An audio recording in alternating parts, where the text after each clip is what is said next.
We're just days away from the Iowa caucuses. What percentage of your time these days is spent on your campaign, and what percentage is spent on your legal issues? Well, see, my legal issues, every one of them, everyone, civil and the criminal ones, are all set up by Joe Biden, crooked Joe Biden.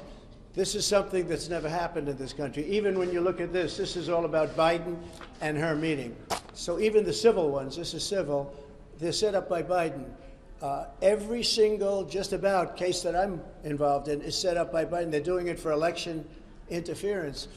And in a way, I guess you'd consider it part of the campaign, because if you really look at it, they are doing this. It's never been done like this in this country.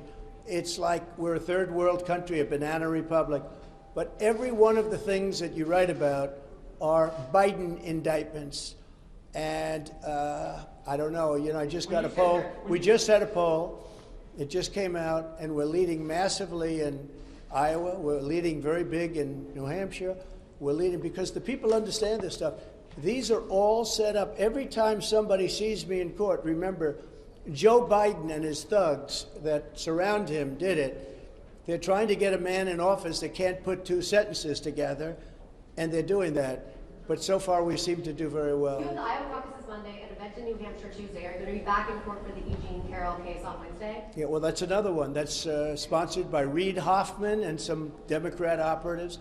I never saw this woman in my life other than they have a picture with her and her husband, John Johnson, a nice guy who was a newscaster many years ago. I remember him, and she said horrible things about him since. I mean, horrible, horrible things, called him bad names. I have no idea who this woman is. I have absolutely no idea. The whole thing is ridiculous that this is even a case. This should never have happened. But again, this is sponsored by the Democrats. It's another case, all sponsored by, it's a demeaning kind of a thing, and that's what they want to do. It's called election interference. And yeah, I'm going to go to it, and I'm going to explain. I don't know who the hell she is. I have no idea. They called me up years ago, and they said, do you know about this woman 25 or 30 years ago? She doesn't even know the date, the time, the month, the season. She has no idea. And if you read it, if you watch, take a look at the Anderson Cooper interview of her. And if you take a look at that, Trump is so innocent, but we have been given a very unfair trial there too. I don't get very fair trials in New York.